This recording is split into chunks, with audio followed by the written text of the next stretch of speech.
ពេលបលឹមឡើងថ្ងៃឡាននោះឃើញឪពុកម្ដាយរបស់កុមារដែលឈឺនឹងមកត្រៀមពេញនឹងដូចជាទីផ្សារចឹងសម្រាប់ថែសុខភាពដល់កុមារដែលជាអនាគតរបស់ប្រទេសជាតិកាលណាកុមារមានសុខភាពបរិបូរណ៍មានបញ្ញាភ្លឺថ្លានឹងប្រទេសជាតិរបស់យើងបានរីកចម្រើនហើយយើងមើលទៅឃើញសម្លៀកបំពាក់របស់ឪពុកម្ដាយនឹងក៏មិនសូវសមរម្យព្រមមកពីជនបទអ្នកក្រីក្របីគម្ពីរកូនដែលមានជំងឺនឹងមកកាន់មន្ទីរពេទ្យមានសេចក្តីសង្វេគអាណិតអាសូរដល់មេត្តាបិតានិងកូនដែលឈឺសូមពីទៅបានណានិមន្តណាសូមធ្វើគារវៈចំពោះសម្ដេចសូមធ្វើគារវៈចំពោះព្រះប្រឡាត់ព្រះវិន័យធម៌មួយលើដល់ប្រតិជគុណ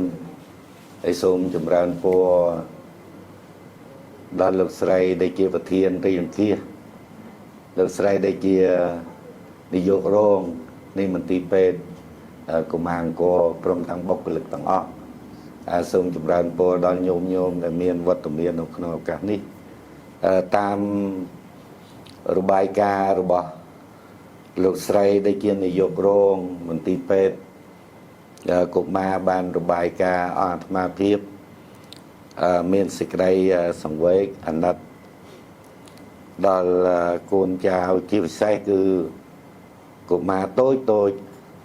ដែលជាកូនចៅខ្មែរយើងនៅទូទៅទាំងប្រទេសជួបនៅវិបត្តិគឺការឈឺថ្កាត់មិនថាតែយើងជាជនជាតិខ្មែរ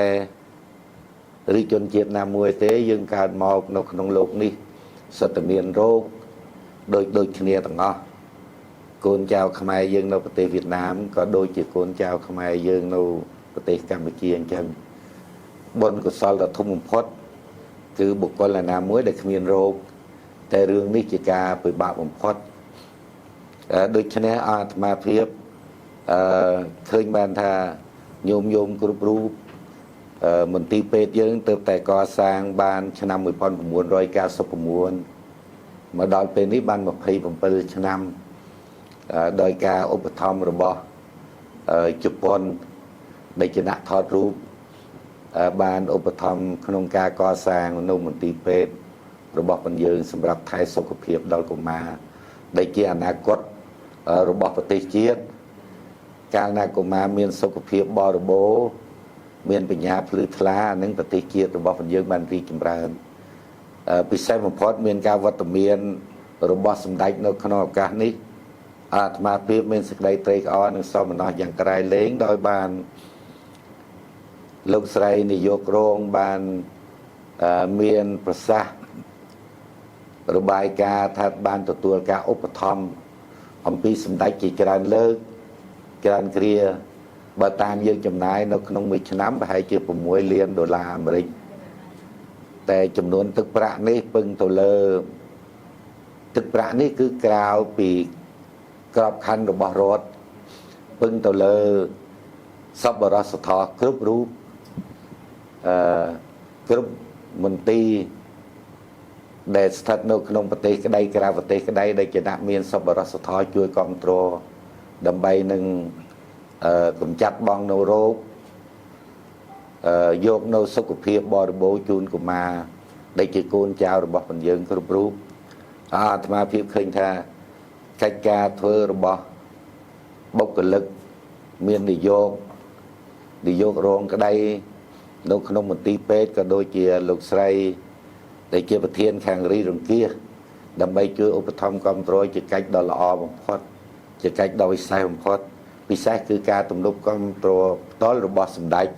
ដែលមានវត្តមាននៅក្នុងឱកាសនេះដូចជាព្រះប្រឡាត់ព្រះវិន័យធម៌ដែលបានជួយផ្សព្វផ្សាយដើម្បីនឹងញោមគ្រប់រូបគ្រប់ទីកន្លែងជួយគ្រប់គ្រងនៅក្នុងសេដ្ឋកិច្ចធ្វើយ៉ាងណាឲ្យមន្ទីរពេទ្យរបស់ពលយើងប្រព្រឹត្តទៅបានយ៉ាងរលូន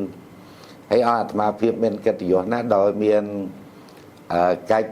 និមន្តមកធ្វើកិច្ចនមស្ការនៅក្នុងអង្គរវត្តបានសម្ដេចប្រទាននាទីជូនឲ្យបានចូលមកថ្វាយបង្គំហើយនឹងបានដឹងនៅដំណឹងមន្ទីរពេទ្យ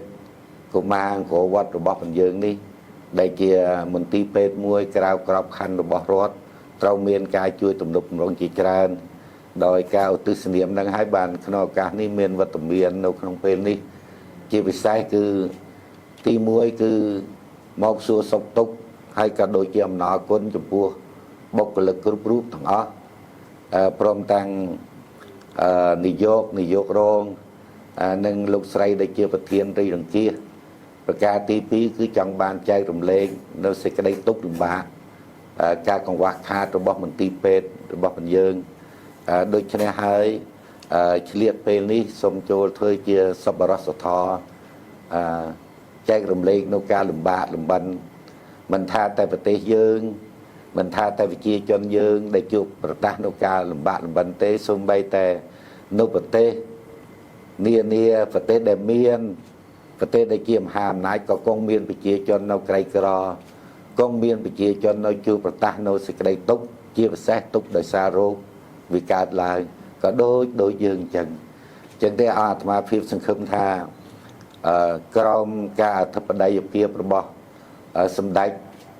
ដែលបានជួយឧបត្ថម្ភព្រះប្រឡាត់ព្រះវិន័យធរក៏ដូចជាសប្បុរសធម៌សប្បុរសជនដទៃទៀតសង្ឃឹមថាមន្ទីរពេទ្យរបស់យើងនឹងអាចប្រព្រឹត្តទៅយ៉ាងរលូនសូមចម្រើនពរដល់ញោមគ្រប់រូបទាំងអស់សម្ដេចព្រះអង្គលោកទ្រង់បានទ្រង់ប្រភ្នោះឲ្យបានយល់ច្រើនតាមទ្រឹស្ដីពុទ្ធសាសនាសូម្បីតែព្រះពុទ្ធផ្ទាល់ព្រះអង្គពេលដែលជួបភិក្ខុកើតរោគក៏លោកជួយរួមព្យាបាលជួយរួមថែរក្សាជំងឺពេលដែលព្រះអង្គលោកមានថេរដីកាបុគ្គលណាដែលគោរពតថាគតគឺត្រូវចេះថែរក្សាអ្នកជំងឺនេះជាទ្រឹស្ដីមួយដ៏ល្អបំផុតរបស់ពុទ្ធសាសនាយើងហើយព្រះសង្ឃដែលជា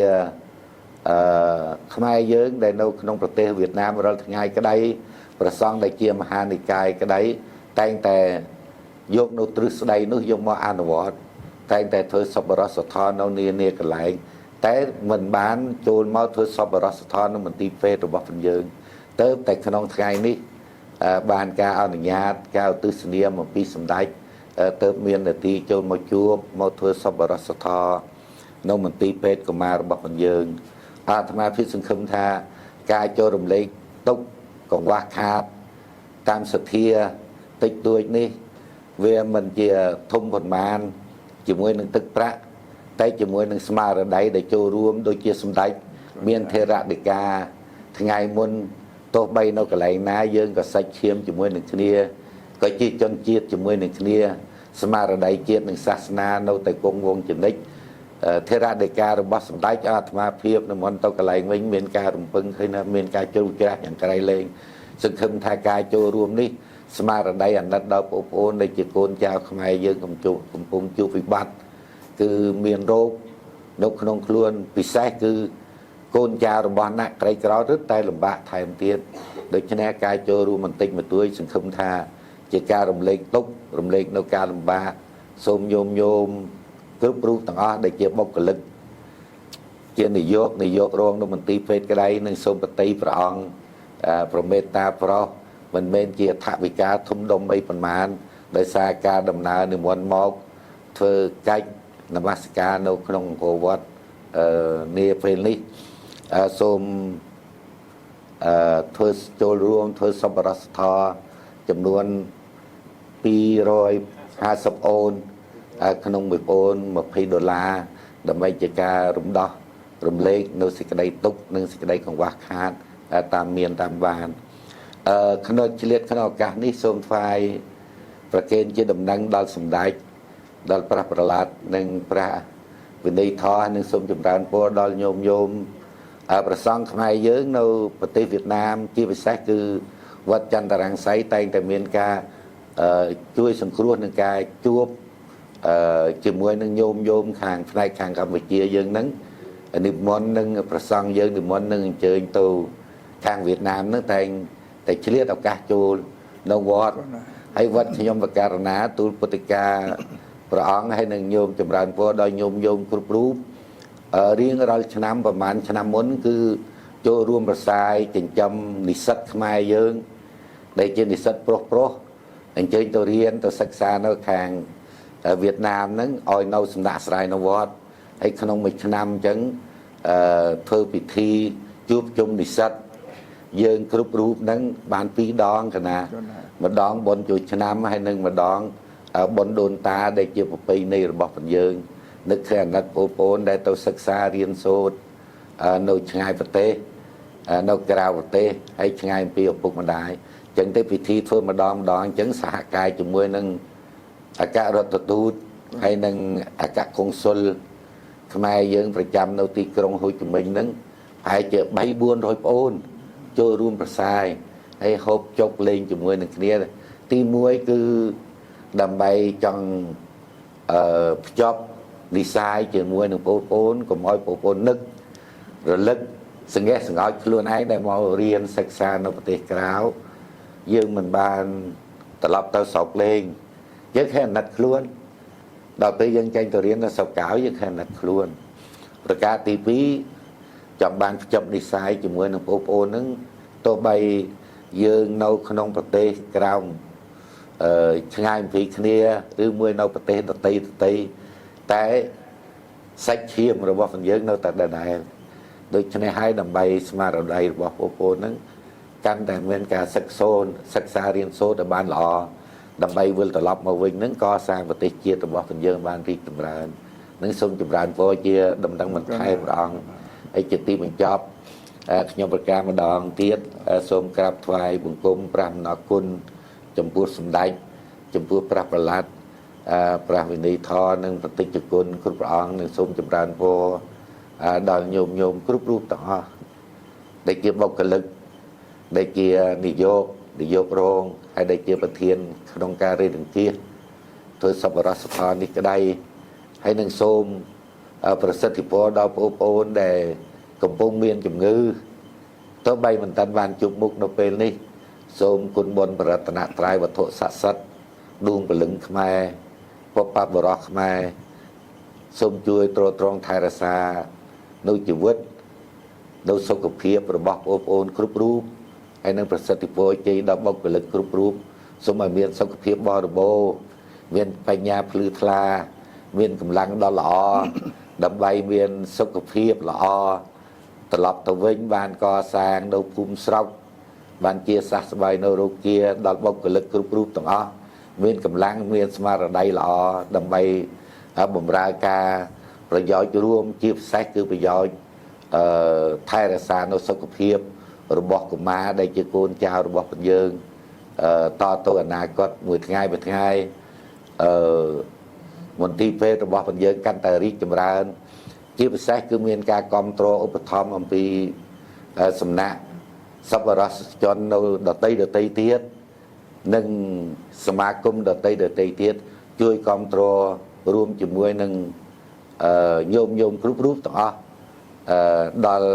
ការថែរក្សាសុខភាពកុមាររបស់ពួកយើង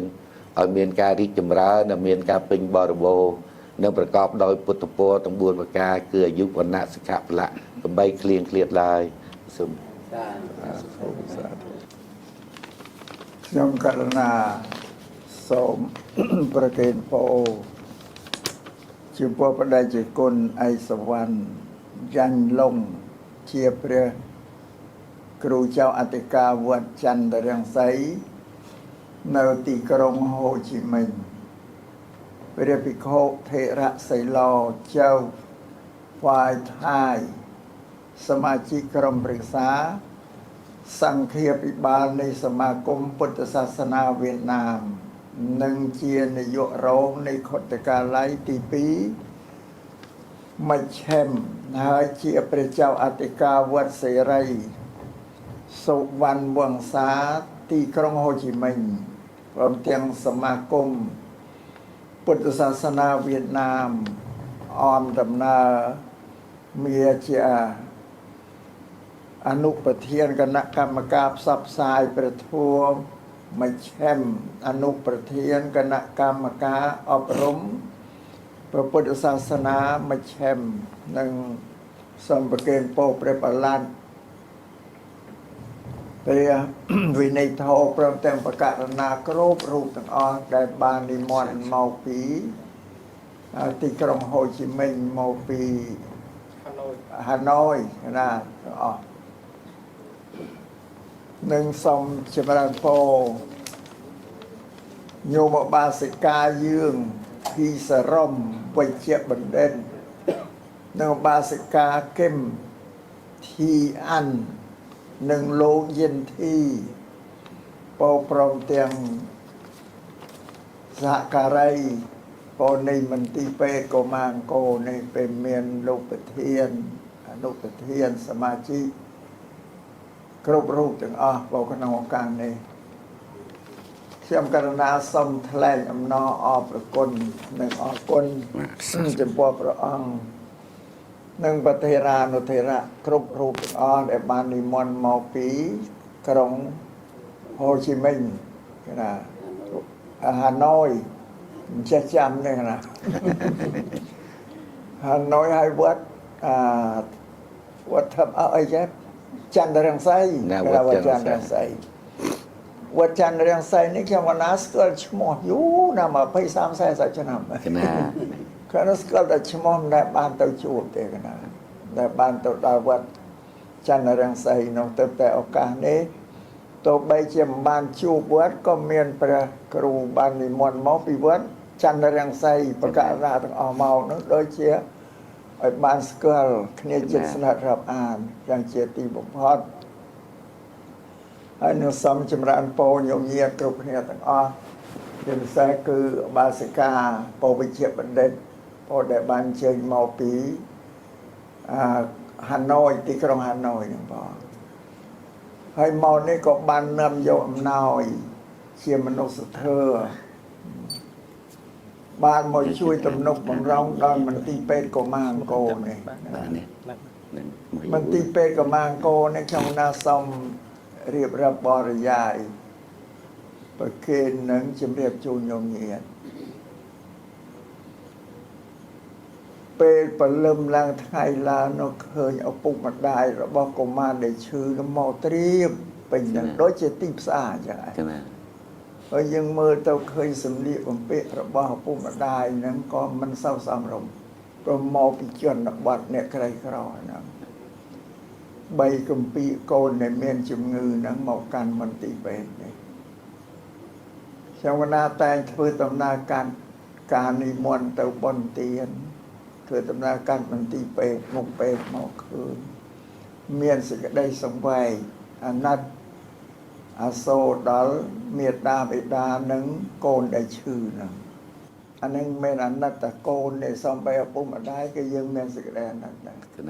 ព្រមមកក្នុងភាពរយៈអ្នកជនបទ3ត្រោពោអោបកូនមកបានតែយើងមានសេចក្តីកើតទុកចំពោះមេត្តាបិតាអាណិតអាសូរមេត្តាបិតានៅម្យ៉ាងទៀតដល់កូនដែលឈឺណានេះជាសក្ខីភាពជាស្ដែងរួចឃើញថាញោមញាតិមានសេចក្តីទុកនឹងកូនដែលឈឺនោះយ៉ាងខ្លាំងដែលប្រកាសណាគ្រប់ព្រះអង្គនឹងញោមញាតិជ្រាបហើយថាសេចក្តីទុករបស់ជីវិតមនុស្សយើងនឹងទុកធំហ្នឹងមាន4ការកើតជាតិនឹងក៏ជាទុកជារាក្រំគ្រានេះក៏ជាទុកជំងឺព្យាធិនេះគឺជាទុកមរណៈក៏ជាទុកក៏ប៉ុន្តែជំងឺរោគាដែលមកបៀតបៀនដល់រូបរាងកាយរបស់មនុស្សនេះពុទ្ធសាសនាពុទ្ធលោកសម្ដែងថាណដ្ឋិព្យាធិសមារយោគ្មានសត្រូវណាដែលកាចសាហាវជាងជំងឺរោគាទេកាលណាមនុស្សណាមានជំងឺរោគាហើយក៏ឈឺចាប់ស្រែកយោយាយពេញតែអ្នកដែលជំងឺហ្នឹងគឺយើងអ្នកជាយើងអត់ដឹងទេស្រាប់តែឃើញអ្នកឈឺនឹងស្រែកមកគឺជំងឺដែលបុកបែនត្រំត្រៀនអ្នកជំងឺឲ្យចុកចាប់ខ្លាំងដែរត្រឹមវាមិនបានស្រែកឲ្យយើងឈឺឲ្យយើងឃើញបើយើងមើលជំងឺមើលអត់ឃើញទេ នឹងបានដល់ស្រែកយោយាយនឹងឲ្យយើងមានសេចក្តីលំបាកអាណិតអាសូរដល់អ្នកជំងឺហ្នឹងពេលខ្លះមិនស្រែកទេចូលមកសន្ទ្រុំក្រោមឲ្យនៅបាត់សតិបាត់ស្មារតីហ្នឹងនឹងបានថាសត្រូវមានសត្រូវណាដែលកាចស្មើនឹងជំងឺរោគាទេនេះជាពុទ្ធដីការបស់ព្រះសម្មាសម្ពុទ្ធលោកបញ្ជាក់ប្រាប់យើងបើស្រ័យហេតុនេះក្នុងករណីដែលយើងជួយសង្គ្រោះនេះគឺយើងសង្គ្រោះតែជំងឺទេដែលចេះកិច្ចការសម្រាប់មនុស្សជាតិអត់ដែលត្រូវជួយគ្នាតាមពិតទៅឲ្យតែមនុស្សកើតនៅលើផែនដីជនជាតិណាមួយក៏នៅក្រោមឥទ្ធិពលទុកទាំង4ហ្នឹងដែរណាកើតចាស់ឈឺស្លាប់បើសំខាន់ផលគឺឈឺជំងឺហ្នឹងអត់ដែលកើតឲ្យហើយគឺត្រូវតែពេទ្យនឹងសង្គ្រោះឲ្យរួចចាកជំងឺរោគគាបជាទីហ្នឹងបងនឹងបានខ្ញុំកណាត្រេកអរចំពោះទឹកប្រតិករណាគ្រប់ព្រះអង្គដែលមានព្រះសង្ឃកថេជាប្រធានលោកនិមន្តមកនេះបានមកដល់មន្ទីរពេទ្យកុមារអង្គរនេះបានមកឃើញចាំបន្តិចទៀតយើងទៅមើលភាពជាក់ស្ដែងរបស់អ្នកជំងឺហ្នឹងដែរហើយសប្តាហ៍ថ្ងៃនេះណាមានជំងឺមហារីកដែលជាជំងឺសាហាវហ្នឹងពីដើមមិនកើតតែមនុស្សធំមនុស្សចាស់ឥឡូវក៏មានរោគមហារីកដែរដែលឆ្លងអានេះមកពីគេថាប្រើជាតិគីមីនឹងវាច្រើនណាស់បានបណ្ដាលឲ្យមានរោគនេះគឺមកក៏មានរោគមហារីកដែរមកបង្កើតដល់កុមារឲ្យបាត់បង់ជីវិតបានរោគនេះកាចសាហាវណាស់នឹងបានចំណានឹកឃើញដល់ពុទ្ធដីការបស់ពុទ្ធមកកន្លែងលោកថាមនុស្សនៅលើផែនដីគ្មាននរណាចេះជាងមនុស្សទេមានតែមនុស្សដែលចេះមានបញ្ញាបង្កើតនៅគ្រឿងសម្ភារៈប្រើសពបែបសពយ៉ាងជាជំនួយដល់មនុស្សហើយយើងឃើញហើយសប្តាហ៍ថ្ងៃគេបង្កើតមកប៉ុន្តែខ្លះបង្កើតគ្រឿងដែលឲ្យផ្ដល់ផលវិបាកដល់ជីវិតរបស់មនុស្សនេះដោយបង្កើតគ្រឿងគីមីយកមកដាក់ក្នុងផ្លែឈើក្នុងបន្លែកុំឲ្យវាទុំលលួយកុំឲ្យវាស្រេចសពូនណាហ្នឹងសត្វតែរឿងណាបង្កើតហើយម្យ៉ាងទៀតដូចគ្រឿងសព្វាវុធគ្រឿងបរមាណូគ្រឿងមីស៊ីលគ្រឿងអីនេះសត្វតែធម្មពលដែលនាំឲ្យបង្កើតរោគចុះផ្សែងជាតិអាហ្នឹងមានទៅណាដែលឥឡូវនេះអ៊ីរ៉ង់ហ្នឹងនៅអាមេរិកនឹងផ្សែងគ្រាប់ក្នុងប្រមាណទៅវារសាត់ទៅលើអាកាសនៅមានបាច់ទៅណាទៅដិតក្នុងពពកដល់អីរិចមានធ្លាក់ទៅក្នុងអ៊ីរ៉ង់ហ្នឹងផ្សាយពេញដល់មកស្រុកខ្មែរអាស៊ីយើងក៏ពពកនៅមកដល់ដែរដល់មានទឹកភ្លៀងមកទៅធ្លាក់ផ្សែងនឹងពពកនោះមកហ្នឹងយើងក៏ទទួលគ្រោះថ្នាក់ពីផលវិបាករបស់ចំណេះវិជ្ជាពុទ្ធនិវិទ្យាសាស្ត្រដែលបង្កើតណាបង្កើតគ្រឿងសព្វាវុធនឹងនាំឲ្យប៉ះពាល់ដល់អាយុជីវិតរបស់យើងគ្រប់គ្នាទាំងអស់តែបងជ្រាវឲ្យពពកវារសាត់ពេញផែនដីនោះមិនភ្លៀងតែនៅអ៊ីរ៉ង់ឯណានឹងមកប្រទេសណាខ្លះភ្លៀងដែរអានឹងនាំមេរោគមកបង្កើតឲ្យយើងបានទទួលទុក្ខវេទនាព្រោះវិជ្ជាដែលមនុស្សគេបង្កើតណាថាវិជ្ជាមួយយ៉ាងបង្កើតទៅវាមានគុណដល់ជីវិតមនុស្សជួយឲ្យមួយយ៉ាងទៀតបង្កើតទៅគឺសម្លាប់ជីវិតមនុស្ស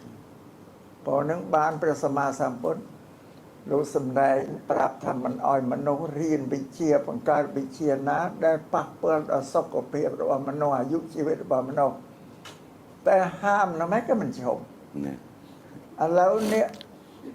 មានក្រុមអ្នកប្រាជ្ញខាងសន្តិភាពគេឃើញពួកនោះបង្កើតគ្រឿងសព្វាវុធយុទ្ធភ័ណ្ឌ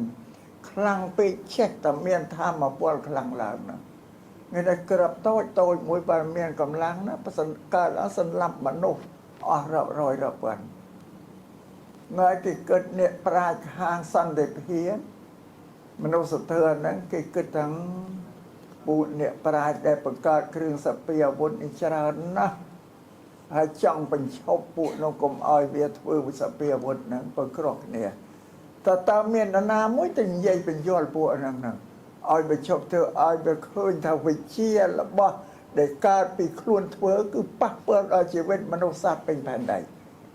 อันนี้ពួកអង្គការមនុស្សធម៌ដែរគេឃើញដល់គេពិគ្រោះគ្នាទៅរោច្រកចេញធ្វើម៉េចទៅបន្ថយវាបានแล้วទៅហៅវាមកប្រាប់អត់ឈប់ទេដល់គេមានគំនិតថាមានតែសាសនាទេដែលអាចទៅបន្ថយវាបានទៅបញ្យល់វាណាណាជាពិសេសគឺពុទ្ធសាសនារបស់ព្រះយើងដែលព្រះសម្មាសម្ពុទ្ធលោកហាមមនុស្សហ្នឹងកុំឲ្យប្រព្រឹត្តអំពើអាក្រក់ដោយកាយវាចាចិត្តហ្នឹងព្រោះអំពើអាក្រក់ដោយកាយវាចាចិត្តគឺប្រកបជាប៉ះពាល់ដល់ជីវិតមនុស្សនឹងបានថាសិល5ហ្នឹងជាសិទ្ធិរបស់មនុស្សហើយបើអ្នកណារក្សាសិល5បុគ្គលនោះគោរពសិទ្ធិមនុស្សពេញផែនដីណាតែអ្នកណាមិនមានសិល5អត់មានគោរពទេប៉ះពាល់ដល់សិទ្ធិមនុស្សទាំងអស់ពេលប្រកាសណាជ្រាបទេបាណាសិក្ខាបទទី1ហាមមិនអោយសម្លាប់បំបត្តិជីវិតសត្វដទៃពាក្យថាដទៃគឺក្រជុំវិញខ្លួនយើងមិនខ្លួនយើងទេសិក្ខាបទទី2ហាមមិនអោយលួចទ្រព្យសម្បត្តិអ្នកដទៃសត្វដទៃក្រៅខ្លួនយើងទាំងអស់ទី3ហាមមិនអោយបៀតបៀនប្រពន្ធកូនអ្នកដទៃហ្នឹងសារអ្នកដទៃទី4ហាមមិនអោយភូតភោកុហកអ្នកដទៃទី5ហាមមិនអោយបាត់ស្រាគ្រឿងសង្វឹងគ្រឿងញៀនសិល5នេះបើអ្នកណាថែរក្សាបានមនុស្សនឹងពិតជាពូជសប្បុរសមិនដែលធ្វើឲ្យប៉ះពាល់ដល់ជីវិតជំនាញខ្លួនទេមកផែនដីហ្នឹងឯងតែមនុស្សណាទទួលទុកទោសអីពីយើងអ្នកដែលមានសិលធម៌ហ្នឹងទេប៉ុន្តែមិនងាយទេណាជាពិសេសគឺស្រាគ្រឿងសង្វឹងគ្រឿងញៀនហើយតែសង្វឹងស្រាគ្រឿងញៀនហើយហ៊ានធ្វើទាំងអស់អាសម្លាប់ក៏ហ៊ានលួចគេក៏ហ៊ានប្តីប្រពន្ធគេក៏បៀតបៀន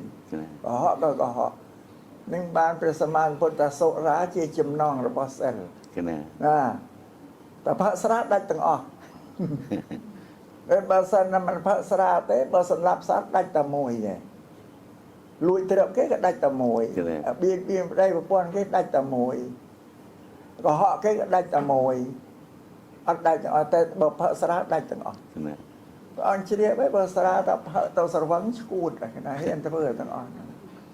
នេះបានយើងនឹងធ្វើម៉េចហាម5បរិស័ទយើងអ្នកកាន់ពុទ្ធសាសនាកុំឲ្យផឹកស្រាណាគេនិយមស្រានឹងវាទូទៅមនុស្សហ្នឹងគេនិយមថាជាគ្រឿងសម្បាយគ្រឿងមង្គលណានេះព្រះសម្មាសម្ពុទ្ធលោកថាមនុស្សដែលបង្កើតគ្រឿងដែលសម្រាប់ប្រើប្រាស់នឹងឲ្យផលអាក្រក់ដល់ខ្លួនឯងវិញព្រោះយើងប្រព្រឹត្តស្កសាងអ្វីដែលជាគ្រឿងប៉ះពាល់ដល់ជីវិតមនុស្សហ្នឹងនេះព្រះសម្មាសម្ពុទ្ធលោកហាមបើស្រ័យនៅក្នុងឱកាសនេះខ្ញុំកណាសំថ្លែងអំណរអគុណយ៉ាងក្រៃលែងជាទីបំផុតដែលខ្ញុំកណាបានស្គាល់វត្តចន្ទរង្សីទោះបីមិនឃើញរូបវត្តផ្ទាល់ក៏ឃើញរូបព្រះអង្គមកដូចជាបានស្គាល់វត្តទៅហើយនឹងគេសង្ឃឹមថ្ងៃណាមួយនឹងបានព្រះអង្គនិមន្តមកទៀតទេណាមកកំសាន្តទៀតដែរហើយនឹងសូមត្រេកអរចំពោះញោមពលដែលមកពីទីក្រុងហាណូយទាំងអស់គ្នានឹង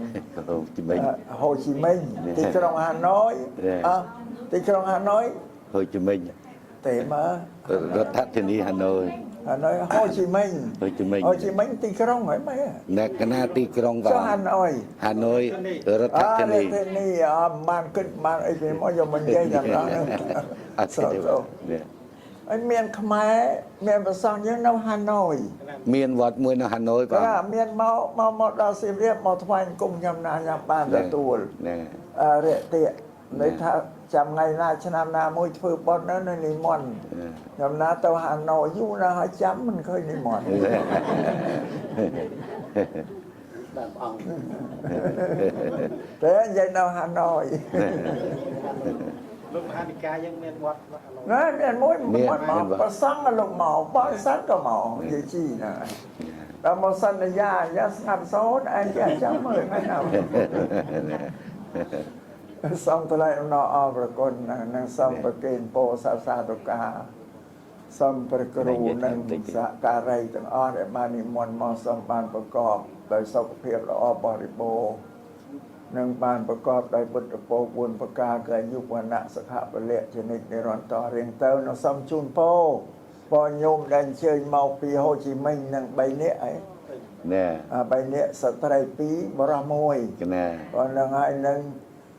chun po sát sát tất cả là bốc cái ly nếu khả năng bề có mang cô này bỏ xong ba sau có việc là rồi vô chặt tục đạp chia ba nè chấm ngư có ma để mò nó gọi đất đào vòng bỏ là ba đấy ấy សា nên là đi សា có chia âm nồi mùi đẹp ông ban màu chui rầm lê đời nhô nhẹ từng oi ông cái nào mà con giang cái này lên គេថាមិនទេថាមក ឲ្យលោកនិមន្តណា ណែ ប្រែណា នៅឡើយអត់លោកអត់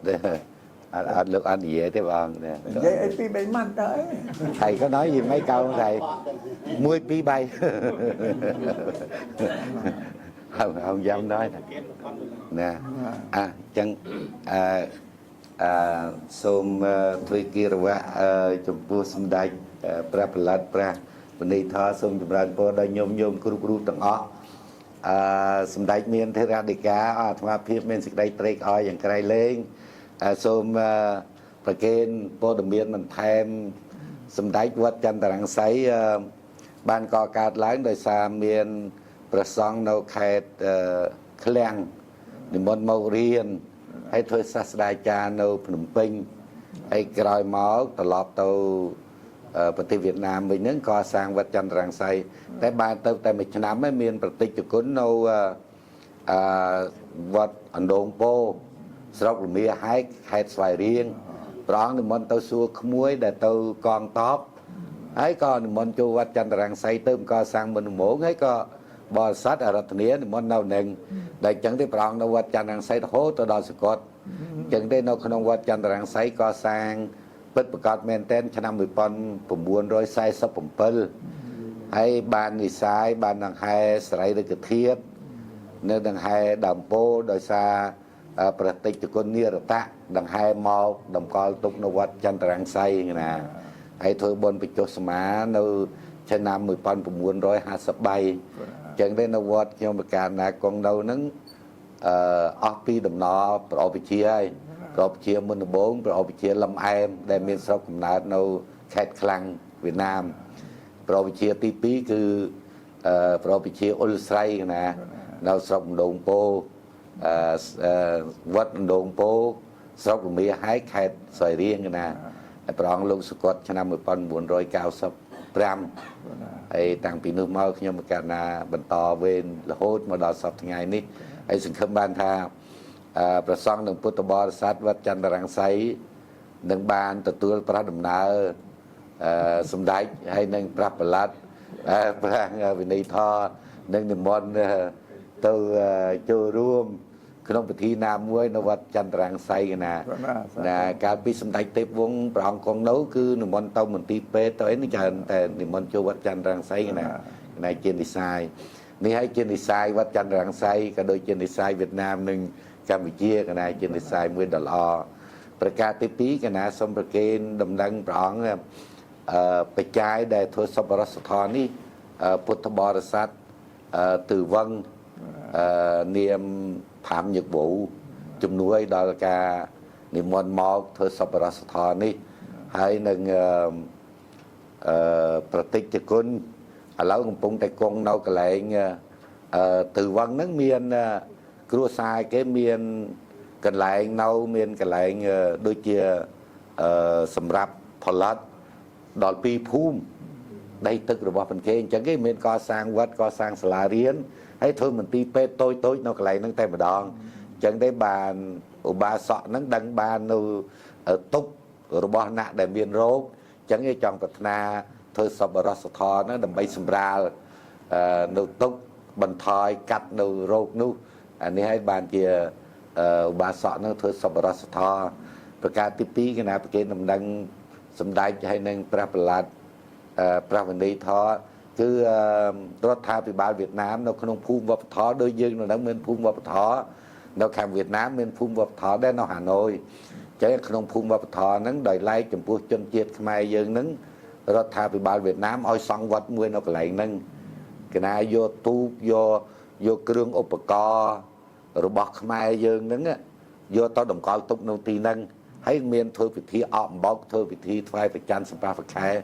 រត់ចាញ់ធ្វើឲ្យអញ្ជើញទូតនានាមានអគ្គរដ្ឋទូតវៀតណាមទៅចូលរួមមានធ្វើបុណ្យពិធីដង្ហែកឋិននេះមានប្រសង់យើងនៅប្រចាំការនៅទីនេះរហូតគេណាហើយដល់ប្រសង់អង្គនេះនៅហាណូយតែ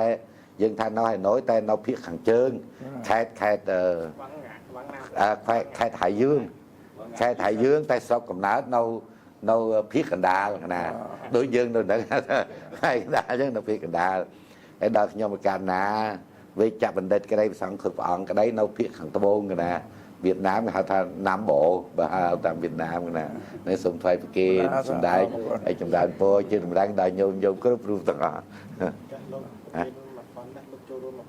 បាទអូសូមទោសអំបញ្ញមិញសម្ដេចមានថេរអធិការលោកសូមចូលរួមបច្ច័យ$1000ថែមទៀតណាក្នុងការជួយថែរក្សាសុខភាពដល់កុមារយើងគ្រប់រូបសូមថ្លែងប្រគេន